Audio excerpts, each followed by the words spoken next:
আমরা ফিলিস্তিনি শুধু শুধু হুজুরদের মিছিল দেখতে চাই না, সমস্ত মতে, এমনকি মুসলিম শুধু না, হিন্দু, খ্রিস্টান, বৌদ্ধ সকল মানবতাবাদী মানুষদেরকে আমরা একটা কাতারে দেখতে চাই, কাঁধে কাঁধ মিলিয়ে এক কাতারে দাঁড়ানোর দৃশ্যটা এই দেশে একবার হলেও দেখতে চাই। সংকল্প করা যাবে ইনশাআল্লাহ। এবার ঈদের সবচেয়ে বড় ক্যাম্পেইন হবে এটা।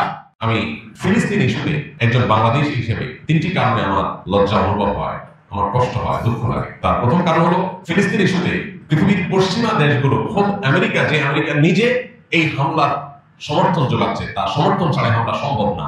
রাষ্ট্র এটা করলেও সে রাষ্ট্রের জনগণদের একটা বড় একটা অংশ তারা এই হামলার বিরুদ্ধে তারা প্রতিবাদ জানাচ্ছে, রাস্তাঘাটে নামছে, মিছিল করছে, সমাবেশ করছে।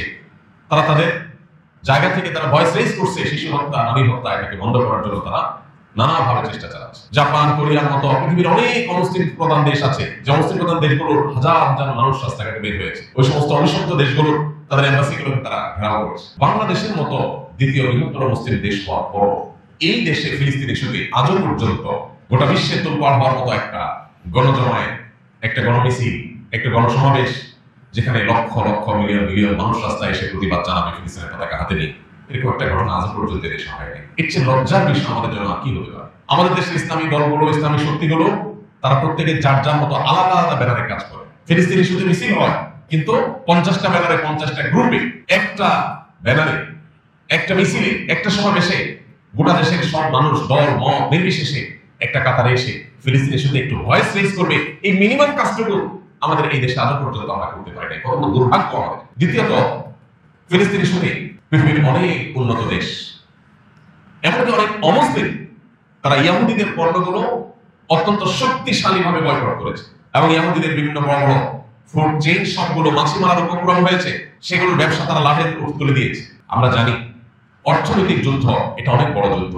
এই রমজান মাস বদর যুদ্ধের মাস, এই রমজান মাসে বদর যুদ্ধ হয়েছে। বদর যুদ্ধের মূল প্রতিপাদ্য কি ছিল?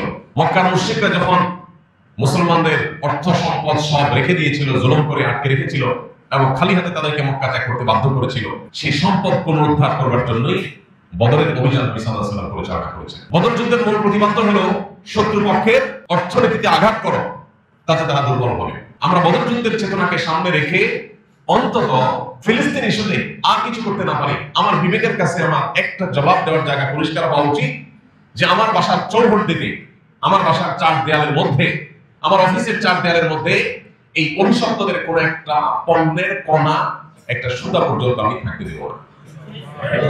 এই একটা কথা বারবার বারবার আমরা বলি, কিন্তু চেক করলে দেখা যাবে আমাদের বাসায় তাদের সাবান, তাদের শ্যাম্পু, আমাদের বাসায় তাদের লোশন, আমাদের কিচেন, আমাদের টয়লেট, ওয়াশরুম, আমাদের বেডরুম, প্রত্যেকটা জায়গায় তাদের জিনিসে পরিপূর্ণ হয়ে আছে। ভাইরা আমার, এই যে রমজান আসছে, ঈদ আসছে, আমরা অন্তত এই সময়টাতে আল্লাহর কাছে জবাবদিহি করার জন্য অন্তত যদি এই কথাটুকু আমরা সংকল্প করতে পারি এই বিষয়ে যে আল্লাহ, আমি আমার জ্ঞাতসারে আমার পকেটের টাকা দিয়ে আমি জীবনে কখনো এই অভিশপ্তদের একটা পণ্য কিনবো না, কারণ তাদের পণ্য কেনা মানে হলো এর একটা অংশ, লভ্যাংশ তারা পাবে, সেটাই বোমা হয়ে মুসলমানদের উপরে আঘাতপ্রাপ্ত হবে।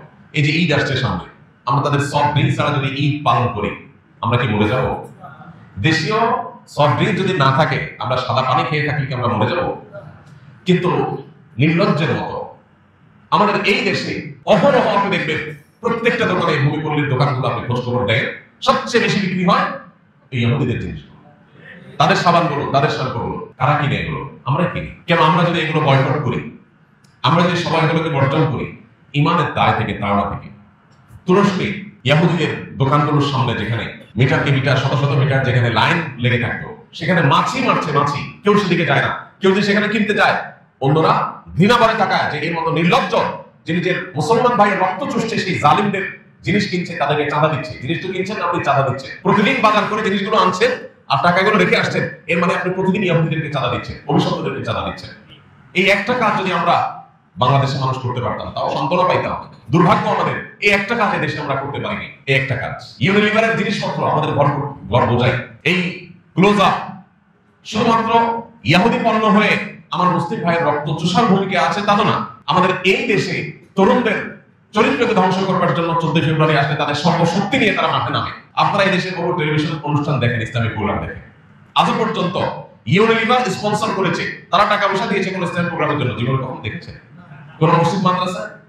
তাহলে এই দেশে যে বিশাল বড় চেইন আছে, তাদের প্রত্যেকটা দোকান দিয়ে, এক একটা দোকান থেকে মুদি দোকান দিয়ে প্রত্যেকটা বাসা থেকে চাঁদা তুলে দিচ্ছে তারা। এই চাঁদার টাকা কোথায় যাচ্ছে? সেটা কিন্তু আমাদের দেশে মসজিদ মাদ্রাসা খরচ হচ্ছে না, ইসলামী প্রোগ্রামে খরচ হচ্ছে না। সেই টাকা দিয়ে যদি তারা এই দেশে কিছু করে, সেটা হলো এই দেশে বেহায়াপনা, অশ্লীলতা, ব্যভিচার, ধর্ষণ, যুবকদের চরিত্র ধ্বংসের যত উপায় আছে তার সবগুলোর জন্য তারা টাকা ঢালছে। অর্থাৎ আমার দেশ থেকে, আমার পকেট থেকে চাঁদা নিয়ে আমাকে বিষ খাওয়াচ্ছে, আর অপরদিকে আমার মুসলমান ভাইয়ের উপরে বোমা হামলা করছে। আমাদের যদি আল্লাহর জন্য এতটুকু স্যাক্রিফাইস যদি আমরা করতে না পারি, কি জবাব আল্লাহর কাছে কি আমাদের ময়দানে দিবেন?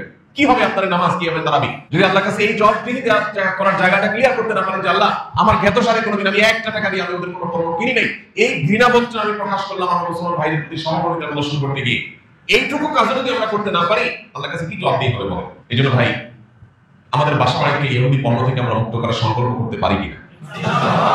এবারের ঈদে আমরা যদি যাই, দোকানদারদেরকে যদি আমরা বোঝাই যে আপনারা দেশি পণ্যগুলো রাখেন, এগুলো রাখবেন না, এগুলো না রাখলে কেনা বেচা একটু কম হবে, কাস্টমার একটু কম আসবে, আপনি এই স্যাক্রিফাইসটা আল্লাহর কাছে পেশ করতে পারবেন। আল্লাহ, দোকানে কাস্টমার কমে গেছে, তবু আমি তোমার মুসলমান বান্দাদের প্রতি সহমর্মিতা প্রদর্শন করেছি, আমার কষ্ট হয়েছে, তবু আমি করেছি। আল্লাহর কাছে তো এটা বিনিময় লাভ করবেন। দুনিয়াতে টাকা কম হলে কি হবে? গ্রামে গ্রামে, ঘরে ঘরে আমরা ঈদের ছুটিতে, রমজান উপলক্ষে মানুষকে বোঝাতে পারি, ইহুদিদের সাথে অস্ত্র নিয়ে লড়াই করার ক্ষমতা আমার নাই, কিন্তু তাদের পণ্যগুলো বয়কট করার ক্ষমতা তো আমার আছে। অর্থনৈতিকভাবে ওদেরকে ভঙ্গ করার জন্য আমার সামান্য সামর্থ্য যেটা আছে, সেই সামর্থ্যটা তো আমি খরচ করতে পারি। এটুকু যদি আমি করতে না পারি, কি জবাব আল্লাহ তাআলার কাছে দিই? এই ফিলিস্তিনের শিশুগুলো কিয়ামতের দিন যদি তাদের সামনে আপনাকে করতে হয়, এই নামাজ রোজার আমল নিয়ে যদি আপনি জান্নাতে যাওয়ার জন্য প্রস্তুত হন, এই বাচ্চাগুলো মরা লাশ হয়েছে তারা এই বোমার আঘাতে, তারা যদি আপনার আমার সামনে এসে থমকে দাঁড়িয়ে বলে, কি করেছো তুমি আমাদের জন্য? তুমি তো আমার মুসলিম ভাই ছিলে, আমরা তো একই নবীর উম্মত ছিলাম, একই আল্লাহর বান্দা ছিলাম, একই কিবলার অনুসারী ছিলাম, শুধুমাত্র মুসলমান হওয়ার অপরাধে আমার উপরে যখন আঘাত করা হয়েছিল, তুমি শুধু বাংলাদেশ থেকে কি করেছো? তোমার আর কিচ্ছু করার না থাকো, অন্তত দেশি জিনিস কিনতে গেলে দাম যদি একটু বেশিও যায়, মান যদি একটু কমও হয়, আমি কম মানের জিনিসটা গ্রহণ করলাম, একটু স্যাক্রিফাইস করলাম, এটুকু স্যাক্রিফাইস যদি করতে না পারি, কি জবাব হবে আল্লাহর কাছে? কি জবাব হবে ফিলিস্তিনের মানুষের কাছে? কি জবাব হবে নিজের বিবেকের কাছে? আমার খুব লজ্জা হয়, গোটা বিশ্বে অত্যন্ত পাওয়ারফুলি, অত্যন্ত শক্তিশালী ভাবে ইহুদিদের পণ্যগুলো বয়কট করা হলেও আমার এই প্রিয় স্বদেশে এখনো পর্যন্ত ইহুদিদের পণ্যগুলোর উপর সেরকম বয়কট করার, কোকা কোলা বয়কট হয়েছে কিছুটা, আলহামদুলিল্লাহ কিছুটা হয়েছে, কিন্তু বাকি কোনোটা হয়নি।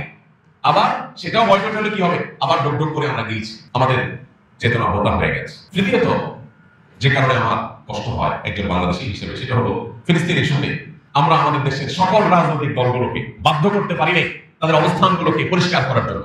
এদেশে বহু রাজনৈতিক দল আছে, শক্তিশালী রাজনৈতিক দলগুলো আছে, যারা ফিলিস্তিনের সাথে তাদের অবস্থান, বলিষ্ঠ ভূমিকা, প্রতিবাদ যেটা, সেটা তারা ঠিক মতো করতে পারেনি। দেখুন, সবচেয়ে আফসোস হয় এই তৃতীয় পয়েন্টের কারণে।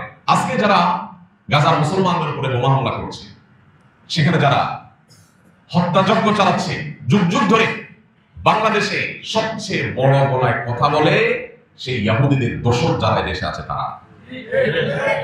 আপনি দেখবেন মিডিয়া থেকে নিয়ে তথাকথিত সুশীল সমাজ, এদেশের আইন প্রণয়ন, এদেশের নীতি নির্ধারণ, এদেশের সংবিধানে সংস্কার, প্রত্যেকটা কাজে যারা সবচেয়ে বেশি বড় গলায় কথা বলে, সবচেয়ে বেশি সরব থাকে, এরা হলো সেই ইহুদিদের দালালরা। তারা হলো এই পশ্চিমাদের দালালরা। পশ্চিমাদের সংস্কৃতিগুলো এখানে আমদানি করার কথা বলে, সমকামিতার পক্ষে যারা কথা বলে, এরা পশ্চিমাদের দালাল, পশ্চিমাদের সুরে কথা বলে। ফিলিস্তিনের মানুষদের উপরে এই গণহত্যা যারা চালায়, তাদের যারা দোষর, তারা তো লজ্জায় লাল হয়ে যাওয়ার কথা, তাদের তো মাথা হেট হওয়ার কথা, কিন্তু এই নির্লজ্জরাই এদেশের সবচেয়ে বেশি সরব।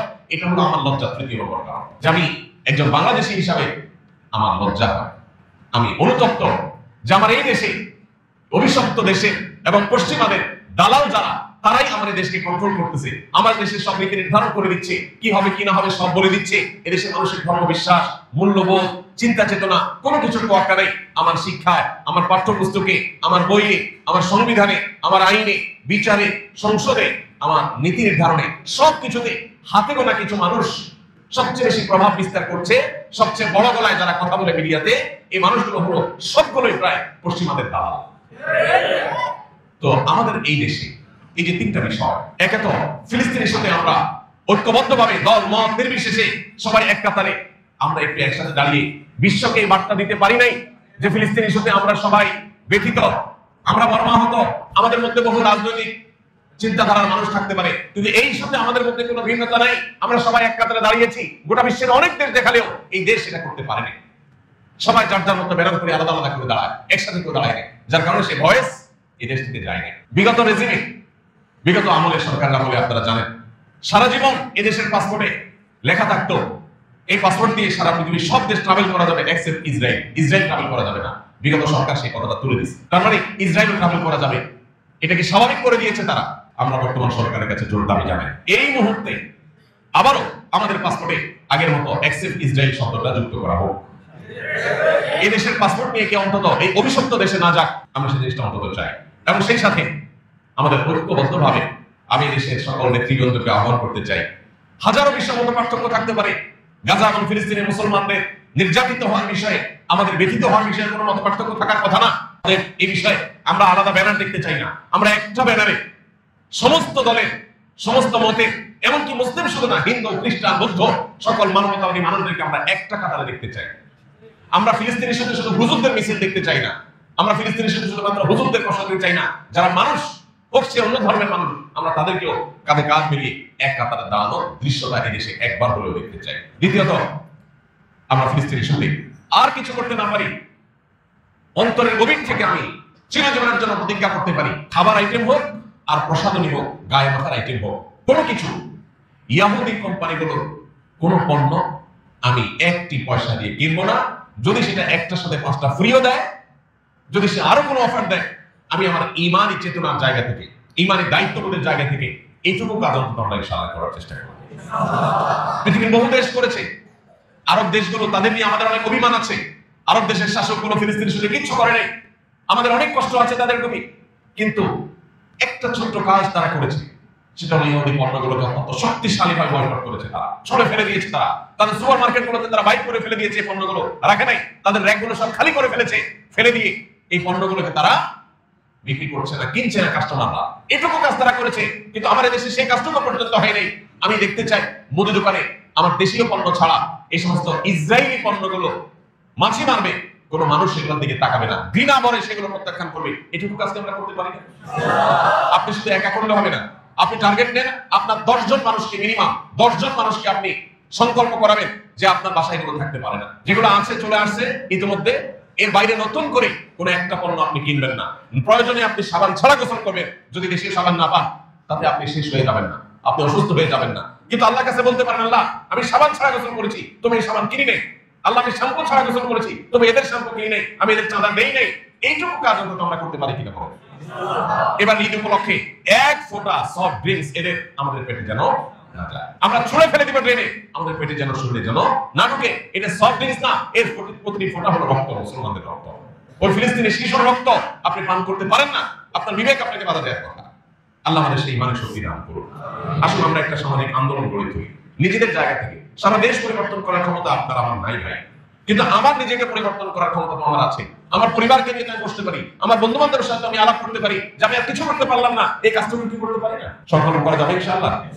এবার ঈদের সবচেয়ে বড় ক্যাম্পেইন হবে এটা, যে আমরা এবার ঈদকে ইহুদি পণ্য মুক্ত ঈদ করতে চাই। আপনি মরে যাবেন না ভাই, আমি আলহামদুলিল্লাহ আল্লাহর কাছে শুকরিয়া আদায় করে বলতে পারি, আমার জ্ঞাত সারে আমি কখনো 1 টাকা দিয়ে ইহুদিদের পণ্য কিনি। বাংলাদেশ বিমানে ট্রাভেল করতেছিলাম, আমাকে কোকা কোলা দেওয়া হলো, আমি বললাম এই বিমান আমার দেশের বিমান, আমার দেশের বিমানে আমি কেন ইহুদিদের পণ্য খাবো? আমার দেশের সফট ড্রিঙ্কসে কি তল পড়ছে? কেন আপনারা সেটা কিনেন নাই? প্রতিবাদ স্বরূপ এটা নিয়ে যান, আমি এটা খাবো না। কোনো একবার কোন একটা ফাস্টফুডের দোকানে কিছু একটা জিনিস কেনার জন্য গেছি, তো বলা হলো এই জিনিসটা নিলে সাথে কোকা কোলার একটা বোতল ফ্রি, না জানি পেপসি ফ্রি। তাই বললাম Pepsi, Coca Cola, Fanta, Mirinda আর স্প্রাইট, 7 আপ, এই ইহুদিদের এই জিনিসগুলো তো আমি খাবো না। আমি এই অফারটা নেওয়া খুব দরকার ছিল, যেহেতু এটার সাথে এই জিনিস দিচ্ছেন, এর প্রতিবাদে আমি এটা নেবো না আপনার এখান থেকে। বাইরে আমরা যদি সবাই যার যার জায়গা থেকে সোচ্চার হই, তখন দোকানদাররা বাধ্য হবে তাদের সেট আপ পরিবর্তন করতে। আমরা চেষ্টা করবো না ইনশাআল্লাহ। তৃতীয়ত, এই দেশে এই অভিশপ্ত ইহুদি, এই খুনি, এই মানবতা বিরোধী অপরাধী, এই গণহত্যাকারী, পৃথিবীর সবচেয়ে বেশি যারা আমাদেরকে সকাল বিকাল মানবাধিকারের সবক দেয়, সংখ্যালঘুদের অধিকার বলে সারাক্ষণ মুখে জিগি তুলে না, কি করতেছে সংখ্যালঘুদের সাথে এরা? এদের কোন নৈতিক অধিকার নেই আমাদেরকে অধিকার বিষয়ে সবক দেওয়া। এদের যারা দোষর এদেশে আছে, এই দেশেও দোষর আছে, বিভিন্ন মিডিয়া, বিভিন্ন আপনার প্ল্যাটফর্মগুলোর উল্লেখযোগ্য অংশ কোনোটা যারা নিয়ন্ত্রণ করে, এই দেশের খেয়ে দেশের পরে পশ্চিমাদের দালালি করা মুনাফিকরা এদেশে শরিয়া আইনের কথা শুনলে তাদের গায়ে আগুন জ্বলে। তারা এদেশের মুসলমানদের চেতনার কথা শুনলে তাদের গায়ে আগুন জ্বলে। তারা পশ্চিমাদের ধ্যান ধারণাগুলো আমাদের উপরে চাপিয়ে দিতে চায়। আমাদের একটু নড়ে চড়ে বলতে হবে। আপনি যদি মুসলমান হয়ে থাকেন তাহলে ইহুদিদেরকে আপনি পাচ্ছেন না। ইহুদিদের দোষররা এদেশে আছে, অন্তত দোষরদের গলার আওয়াজ যাতে নেমে যায় এই জন্য আপনি ভূমিকা রাখেন। এদের উচ্চ আওয়াজে এদেশে যদি গলাবাজি চলে তাহলে সেক্ষেত্রে এটা আপনার আমার জন্য লজ্জা যে আমার ফিলিস্তিনের মুসলমানদের রক্ত চোষাদের দালালরা তারা এদেশে বড় গলায় কথা কিভাবে বলে, তারা কিভাবে এদেশে তাদের প্রভাব বিস্তার করে। এই বিরুদ্ধে আমাদের সবাইকে সোচ্চার হতে হবে। আল্লাহ রাব্বুল আলামিন আমাদের দায়িত্বটুকু আমাদেরকে পালন করার তৌফিক দান করুন। মুসলিম